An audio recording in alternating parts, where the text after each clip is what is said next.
इन्नहु कान हुबन कबीरा।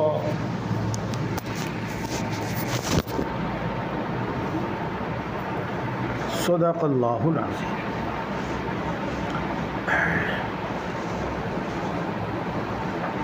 तुम लोग यतीमों को उनके माल सपुर्द कर दिया करो, और तुम लोग उनके मालों में से अच्छे माल को बुरे माल से, घटिया माल से मत बदला करो,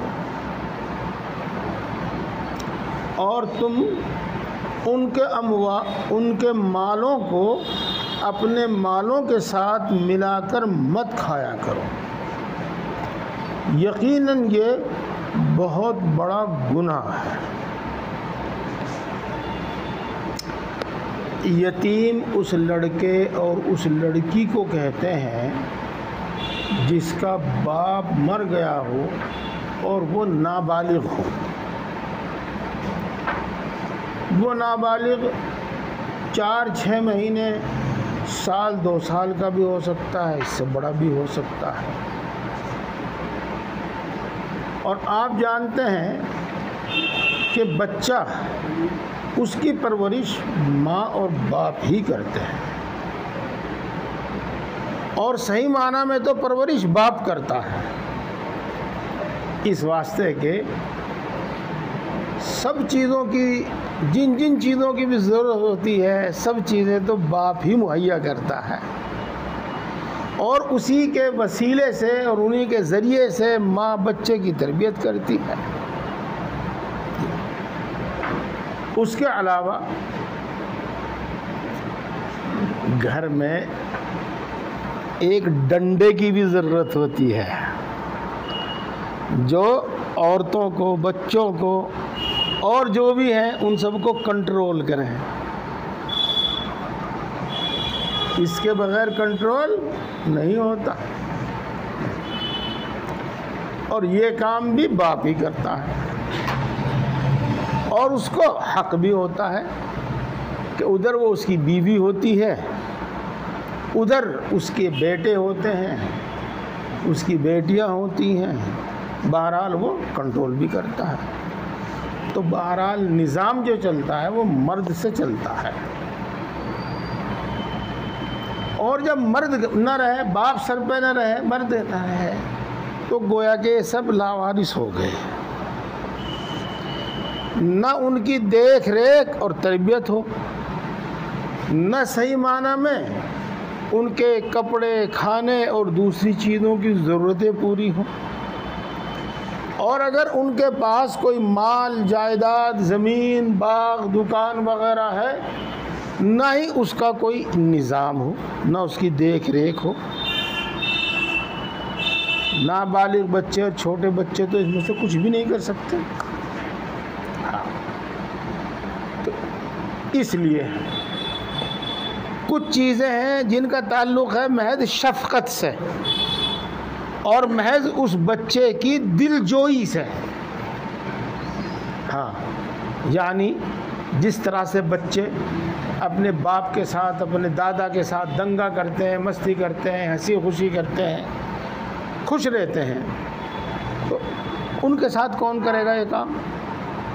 तो उनके साथ इस तरीके से खुश मिजाजी से पेश आना कि उन बच्चों का दिल खुश हो जाए, तो इसकी बड़ी फजीलत आई है। मिसाल के तौर पर आम तौर से बड़े बच्चों के सर पर हाथ रखते हैं, तो हदीस पाक में आता है कि जब कोई शख्स किसी यतीम बच्चे के सर पर हाथ रखता है, तो उसके हाथ के नीचे जितने बाल होते हैं इतनी तो उसको नेकियां मिलती हैं, और उसका हाथ सर से उठाने से पहले अल्लाह इसकी मग़फ़िरत कर देता है।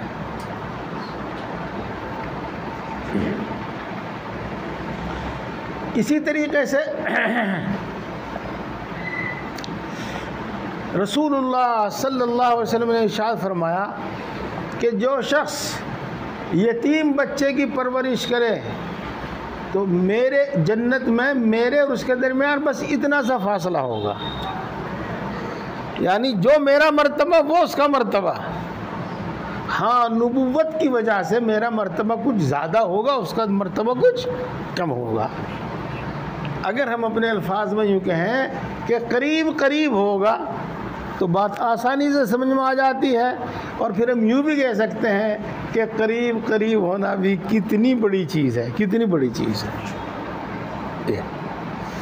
इसी तरीके से यतीम बच्चे के साथ शफ़क़त मोहब्बत से पेश आना और उसकी तरबियत करने की बड़ी फजीलतें आई हैं, बड़ी फजीलतें आई हैं, ये समझिए आप। उसके साथ जुल्म ज़्यादती करना उसकी बिल्कुल उल्टा है, इतनी ही उसकी ज़्यादा धमकियाँ आई हैं।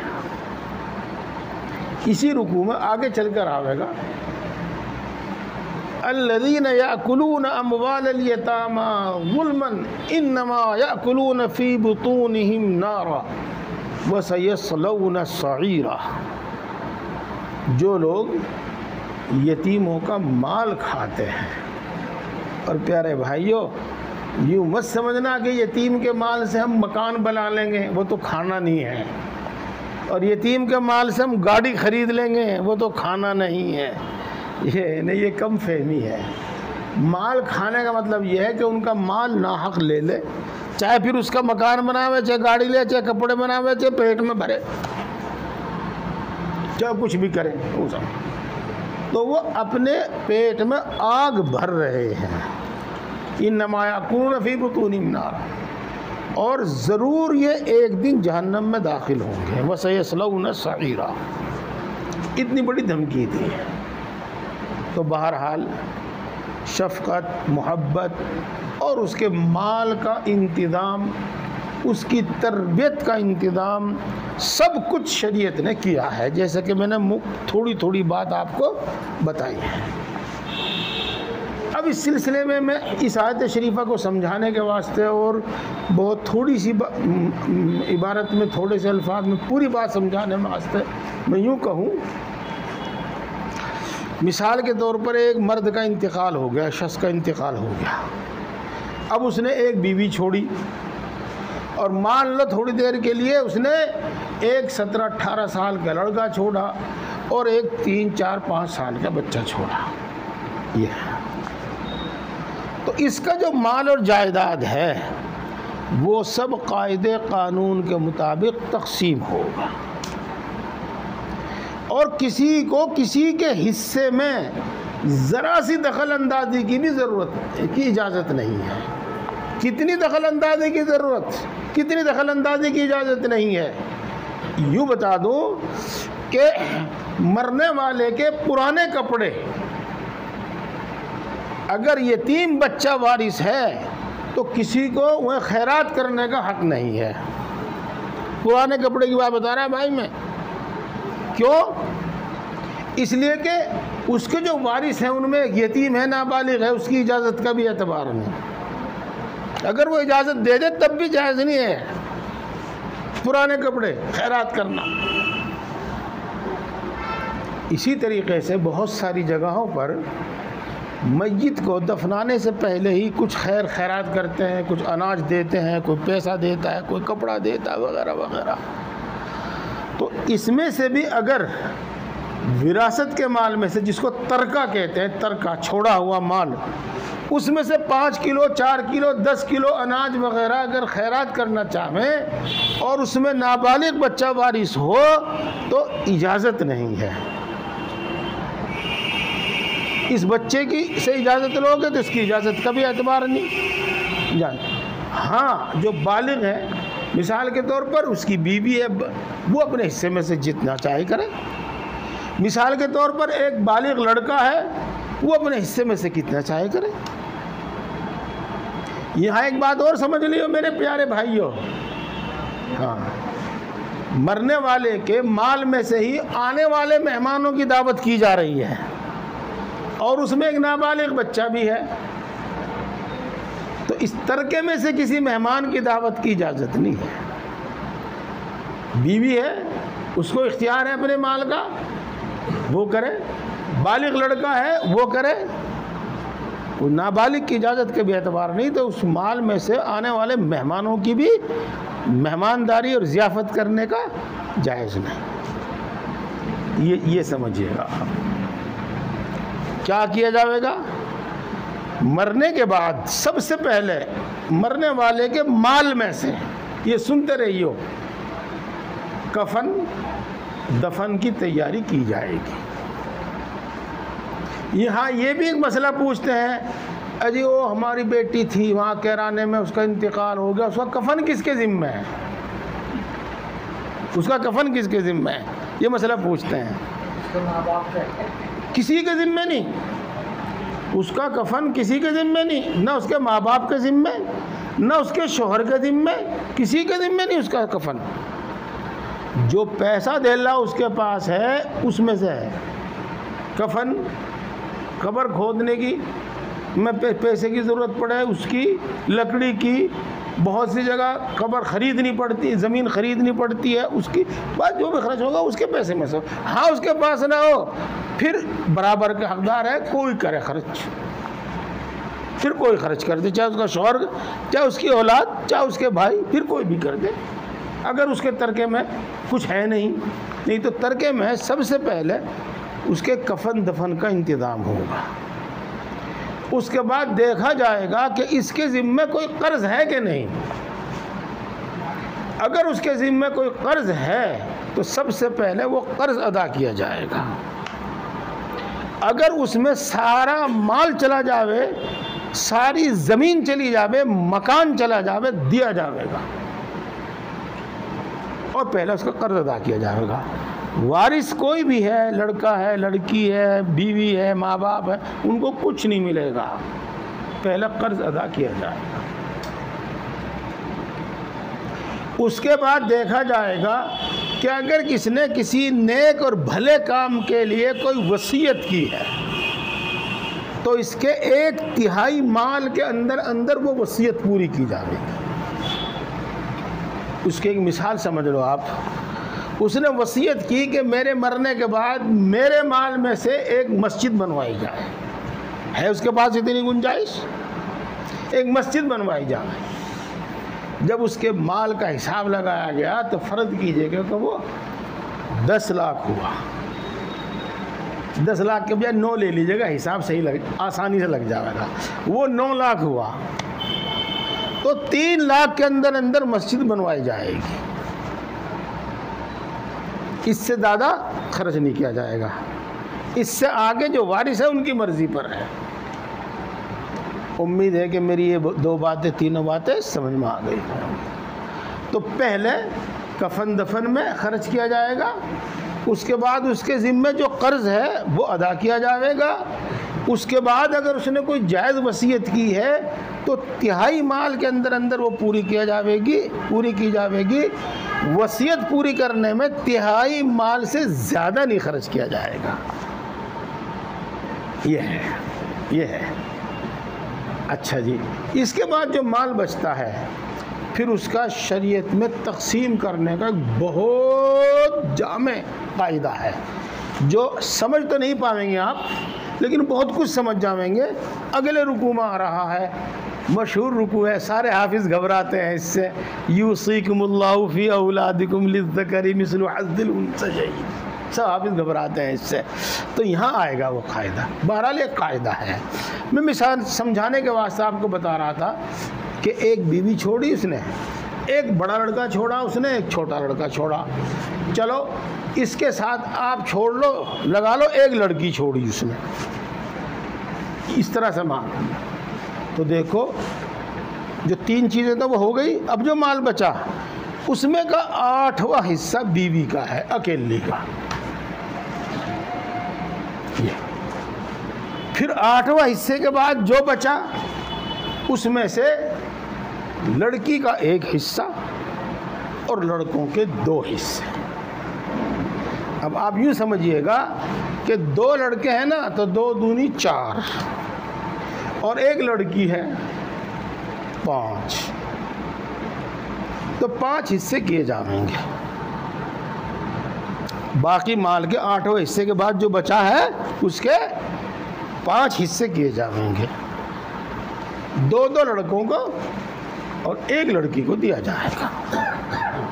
मसलन 5 लाख रुपए बचते हैं तो लड़की को 1 लाख और लड़कों को 2-2 लाख दिए जाएंगे। ये एक छोटी सी मिसाल मैंने आपको बताई जो आप आसानी से समझ जाओ।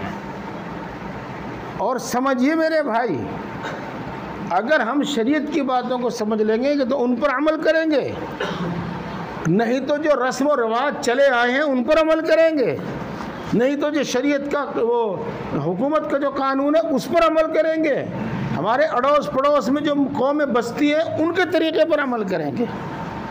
और अगर हम शरीयत को समझ लेंगे तो उस पर अमल करेंगे। ये है। तो ये होने के बाद अब आप समझिएगा, ज़मीन भी है, बाग है, दुकान है, फैक्ट्री है, कुछ भी है।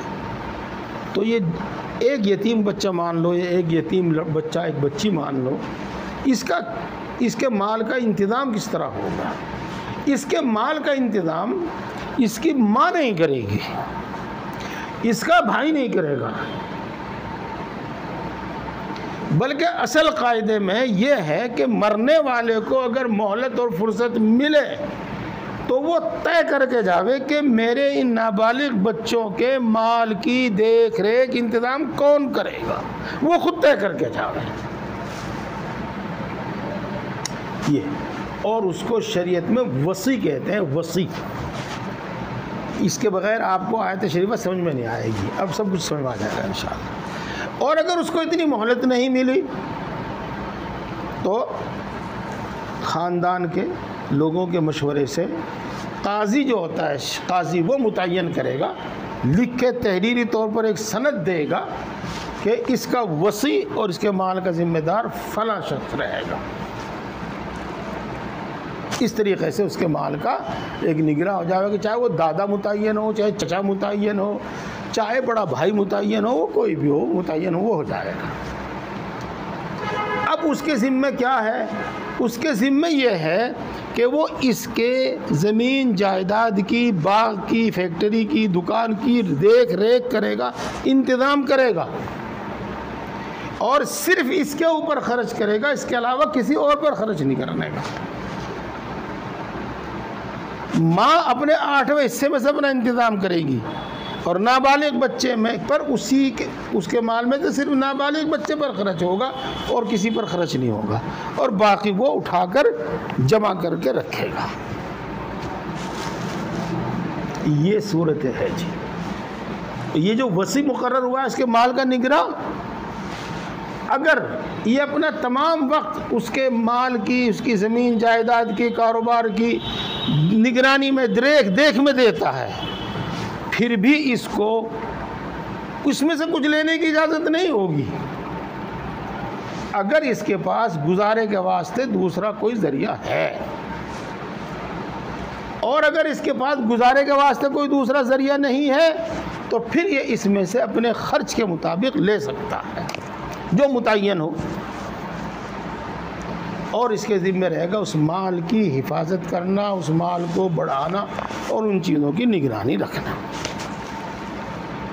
ये इंतज़ाम किया है शरीयत ने एक यतीम बच्चे का। उम्मीद है कि बात समझ में आई होगी। अब मैं इसको फिर दोबारा लौटा रहा हूँ। एक तो है बच्चे की तरबियत, शफ़क़त, मोहब्बत का मामला। उसमें तो हर किसी को तरगीब दी है कि उसके साथ शफ़क़त मोहब्बत से पेश आवे। अच्छा जी, एक है उसके ज़मीन जायदाद और माल का इंतज़ाम, उसका ये वसी मुकर्रर होगा और वो उसके माल की देख रेख करेगा। अब उस वसी को बहुत सारी हिदायतें दी जा रही हैं। क्या? वआतुल यतामा अमवालहुम, यतीमों को उनका माल उनके सपुर्द कर दो। ऐसा नहीं है कि माँ सारे माल पर काबिज हो गई और यही हो और अपनी मन मर्जी से खर्च कर रही है, जिस तरह भी खर्च कर रही हो।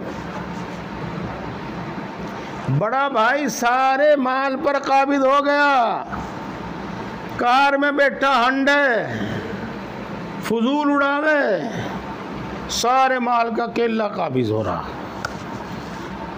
ये ही है वो, ऐसा मत करो। यतीम का माल यतीम के सपुर्द कर दो, यतीम का जो वली या वसी मुतय्यन हुआ है उसके सपुर्द कर दो, ये हुक्म है। अच्छा जी, अब आगे हमारे यहाँ जो रवाज चलते रहते हैं, दोनों भाई इकट्ठे थे, एक भाई का इंतकाल हो गया, दूसरा भाई बचा, वो सारे माल पे काबिज हो गया। वो बेवा को भाभी को भी खर्च जो का दिया जा, और जो भतीजे भतीजियाँ हैं उनको भी कुछ ना कुछ दिया हो जा, बाकी सब कुछ अपने कब्ज़े में हैं। यहाँ तक के अपने बच्चे पढ़ा लिए, यहाँ तक के अपने बच्चों की शादियाँ कर ली उसी में से, और क्या क्या कर लिया। जब बच्चे जवान हुए तो उनके पास कुछ नहीं, बस वही जो कानूनी तौर पर वो हजम नहीं कर सकता था, ज़मीन मकान, वो दिया उसको बस। तो ये नहीं होना था, जो भी उनका माल है वो उनके सपुर्द कर दो। अब आगे चलो, वला ततबद्दलुल खबीस बित्तय्यिब, उनके अच्छे माल को अपने घटिया माल से मत बदलो। उसकी एक मैं मिसाल दे दूँ छोटी सी। एक ज़मीन उनकी यहाँ है शामली पानीपत रोड पे, एक ज़मीन उनकी उधर है खुरगान रोड पे।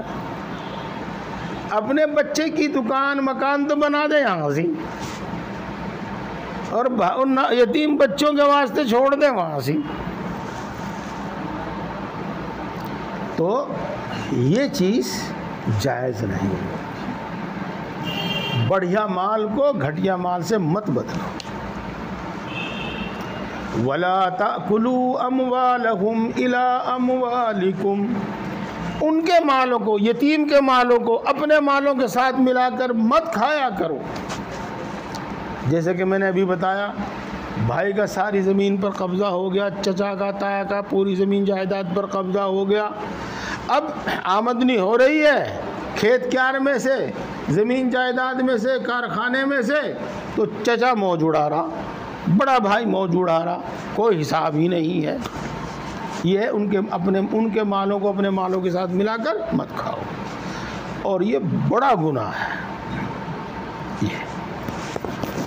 ये जो मसला आपके सामने बताया गया, भाई आज मेरा मोबाइल नहीं है, बता दीजिएगा टाइम जी। हाँ अभी तो टाइम है। ये जो आयत शरीफा में हुक्म बताया गया, ये माल के लिहाज से बताएगा, लड़का हो या लड़की, सबका। अब अगली बात सुनो, और अगली बात में से, अगली बात को समझने के वास्ते 3 बातें समझनी है। उनमें से पहली बात एक है, और वो बात उस ज़माने में तो थी ही, इस ज़माने में भी है। हम सुनते रहते हैं, आप भी सुनते होंगे। क्या? एक यतीम बच्ची है, मान लो थोड़ी देर के लिए, कि बस उसका ना कोई भाई है, बाप का उसका इंतकाल हो गया, एक वो लड़की है बस, तो ज़मीन जायदाद जो भी कुछ है उसके कब्ज़े में, उसकी है। अब उसका जो वारिस है, मिसाल के तौर पर चचा, वो ये नहीं चाहता कि लड़की किसी और जगह ब्याही जा रहा है। वो ये चाहता है कि इसको मैं ही रख लूँ अपने बच्चे के, ताकि वो सारी ज़मीन जायदाद यहीं की यहीं रहे। इसमें भी कोई हरज नहीं, अगर ऐसा हो जावे तो कोई हरज नहीं, लेकिन इसमें उस बच्ची की मसलहत और मनफात को देखना ज़रूरी होगा। मिसाल के तौर पर उन दोनों का जोड़ नहीं है, लड़की है 15-17 साल की, लड़का है 30 साल का, तो उन दोनों का जोड़ नहीं है, लेकिन जायदाद के लालच में उसे कहीं और देता भी नहीं। तो ऐसा हरगिज़ ना करे। ये बाद सूरतों में वली वसी, जिसको मैंने अभी आप बताया, वो चचा का लड़का भी होता है, जो उसके वास्ते ना महरम होती है, उनका दोनों का निकाह हो सकता है। तो वही तो वसी है उस लड़की का, उसकी माल जायदाद का जिम्मेदार और उसका जिम्मेदार। और उसका उससे निकाह भी हो सकता है। तो अब वो ये चाहता है कि मैं ही इसको अपने निगाह में रख लूँ, इसे कहीं न दूँ, ये ज़मीन सारा रहेगी, तो कोई हर्ज नहीं है। अगर बच्ची की मसलहत और मनफात इसमें है, ऐसा कर सकते हैं। लेकिन अगर ये दमे का बीमार है जी, इसकी उम्र ज़्यादा है, या मान लो थोड़ी देर के लिए एक चीज़ ये भी देखी जाती है कि लड़की गोरी चिट्टी है, वो काला भूंड है, तो वो लड़की की मसलहत नहीं है। इन सूरतों में लड़की की मनफात नहीं है कि वो उससे निकाह करे। लेकिन चूँकि उस लड़की का वाली वारिस और ज़िम्मेदार कोई है ही नहीं, वो क्या कर सकती है, तो ये ज़ोर ज़बरदस्ती उसका निकाह अपने से कर लेता है, या ज़ोर ज़बरदस्ती अपने बेटे से उसका निकाह कर लेता है।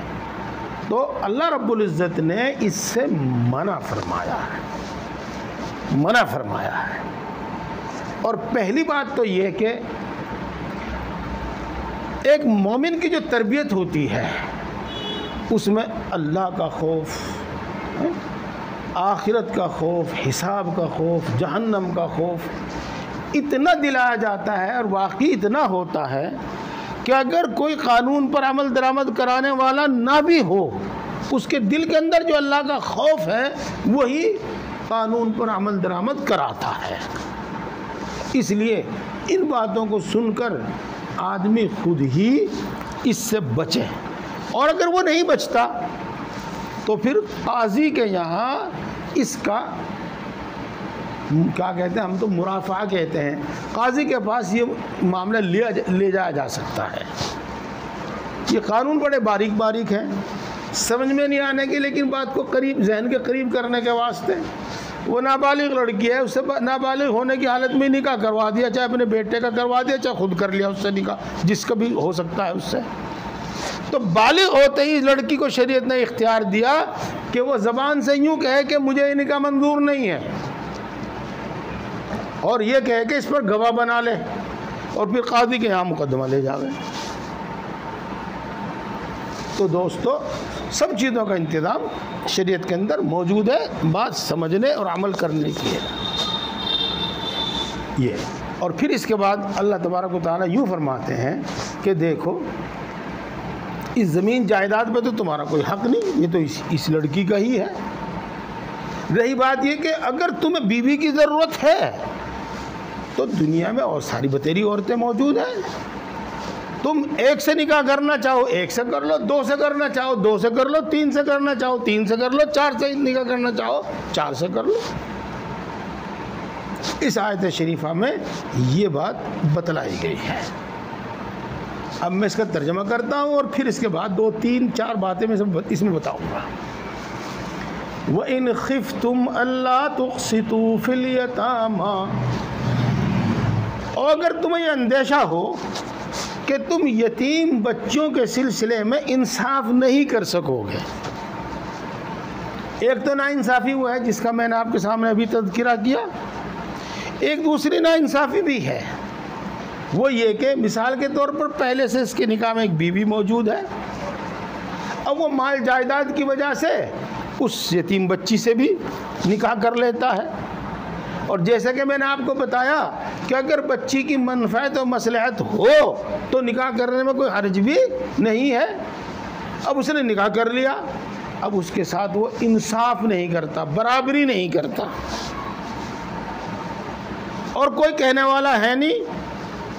अगर लड़की का बाप जिंदा है, भाई जिंदा है, वो तो जाकर छाती पर चढ़ जा, बिरादरी के 10 आदमी और लेके चला जा, इसकी बात कौन सुनेगा? इसका तो कोई है नहीं सुनने वाला। तो अगर तुम्हें यह अंदेशा हो कि तुम यतीम बच्ची के बारे में इंसाफ नहीं कर सकोगे तो उससे निकाह मत करो। उसके अलावा जो औरतें तुमको पसंद हो उनसे निकाह कर लो, 2 से 3 से 4 से। ये बात 4 से 4 तक निकाह करने की इजाज़त है। व इन खिफ्तुम अल्ला तादिलू फवाहिदतन, और अगर तुमको ये अंदेशा हो कि तुम इन 4 के या 3 के या 2 के, जो उस यतीम बच्ची के अलावा किसी और से निकाह किया है, अब बात उनकी हो रही है। अगर उनके दरमियान इंसाफ नहीं कर सकोगे तो फिर एक से ही निकाह करो, दूसरी से, तीसरी से, चौथी से निकाह मत करो। इंसाफ और इसके माने बराबरी के भी आते हैं, बराबरी के। तो मेरे दोस्तों, बराबरी की बात तो मैं आपको चलो पहले लगे तारीफ बता दूं मैं आपको। हज़रत मौलाना अशरफ अली साहब थानवी नव्वरल्लाहु मरक़दहू, देखो भाई दोस्तों, हमारी निगाह में तो उनसे ज़्यादा बड़ा आलिम और उनसे ज़्यादा मुत्तकी ज़माने माज़ी करीब में कोई नहीं गुज़रा। हम तो बिल्कुल सही साफ बताते हैं आपको। उन्होंने 2 निकाह किए थे। पहली बीवी, उनके यहाँ कोई औलाद नहीं हुई, मुद्दत तक कोई औलाद नहीं हुई। जब नाउम्मीदी हो गई, इलाज वगैरह तो सब करते ही हैं, जब नाउम्मीदी हो गई कि अब इलाज हो गई नहीं औलाद, तो ख़ुद उन्होंने ही मशवरा दिया कि देखो मेरी मसलहत अलग है, आपकी मसलहत अलग है, मैं ये चाहती हूँ कि आपके घर में औलाद हो, मुझसे नहीं हो रही है तो आप दूसरा निकाह कर लो, शायद उससे औलाद हो जाए। तो वो दूसरा निकाह कर दिया। वो कहराने की थी, मैं पता नहीं कौन से ख़ानदान में से थी, छोटी पीरानी साहिबा कहराने की थी। खैर वो निकाह कर लिया और मैं इसको यहीं छोड़ रहा हूँ, इसको मैं अगले हफ्ते बताऊँगा, अगले हफ्ते करूँगा। और वो इसलिए कर रहा हूँ ताकि जो लोग शरीयत के इस हुक्म पर एतराज़ करते हैं वो अच्छी तरह समझ लें कि 2 या 3 या 4 अगर बीवियां हैं तो उनके साथ किस तरह बराबरी करनी है। ये तो खैर पहली बात तो ये सुनिएगा कि किसी शख्स ने कहा हज़रत आपने 2 निकाह करके दूसरों के लिए दरवाज़ा खोल दिया, अब वो भी अब 2 निकाह करेंगे। हज़रत ने फरमाया 2 निकाह करके मैंने 2 निकाह का दरवाज़ा नहीं खोल दिया, मैंने दरवाज़ा बंद कर दिया। कोई मेरे अमल, मेरे बर्ताव को देखकर कोई हिम्मत नहीं करेगा 2 निकाह करने की। बल्कि कुरान पाक की आयत में जो कहा गया है कि अगर तुम 2 से, 3 से, 4 से बराबरी ना कर सको, इंसाफ ना कर सको, तो बस एक पे ही सब्र करना। तो वो एक पे ही सब्र करेगा, अब 2 का निकाह नहीं करने का। हाँ, मालूम था क्या, कितना मालूम था? 2 पीरानी साहिबा थी, 2 बीवियां थी, लेकिन कपड़े को इसी के घर में नहीं धुलते थे। इसके यहाँ धुलवाए तो यूँ कहेगी कि उससे ज़्यादा ताल्लुक़ है, इसके यहाँ धुलवाए तो वो यूँ कहेगी कि इससे ज़्यादा ताल्लुक़ है। और कपड़े अपने कमरे में अलग अपने पास संदूक में रखते थे। कपड़े रखने में भी यही एतराज़ हो सकता है, तो वहाँ रखते थे। ये देखो, उसके अलावा बराबरी करना, मिसाल के तौर पर 1 रात इसके पास रहे, 1 रात उसके पास रहे, 2 रात इसके पास रहे, 2 रात उसके पास रहे।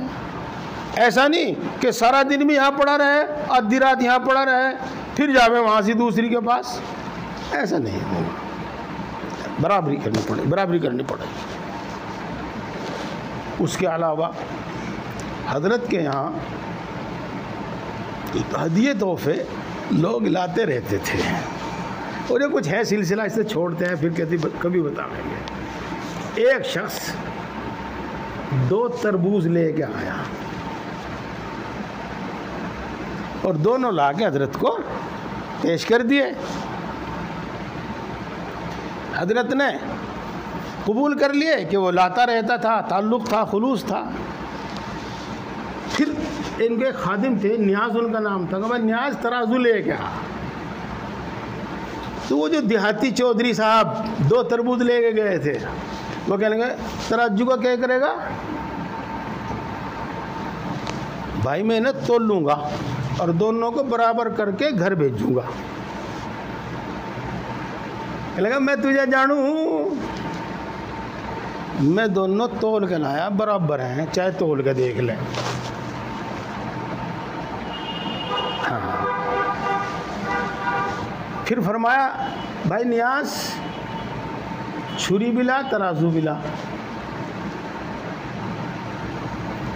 तो फिर वो चौधरी साहब बोल रहे, इनकी बातें बेअदबी की नहीं होती।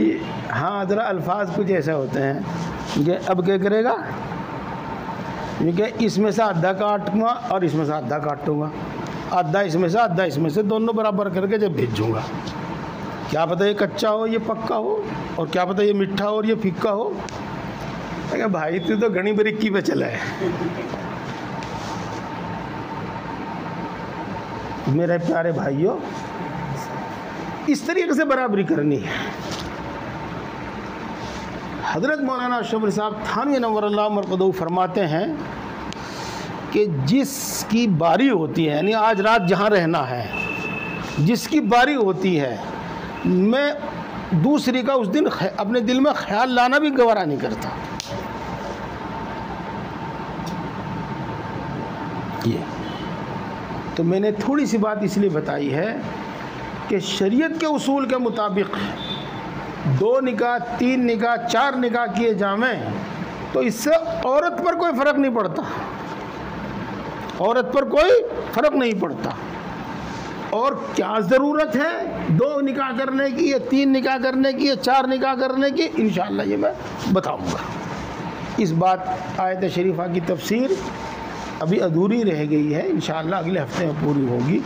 अल्लाह तबारक व तआला हम सबको दीन की सही समझ और अमल की तौफीक अता फरमाए। अल्हम्दुलिल्लाह।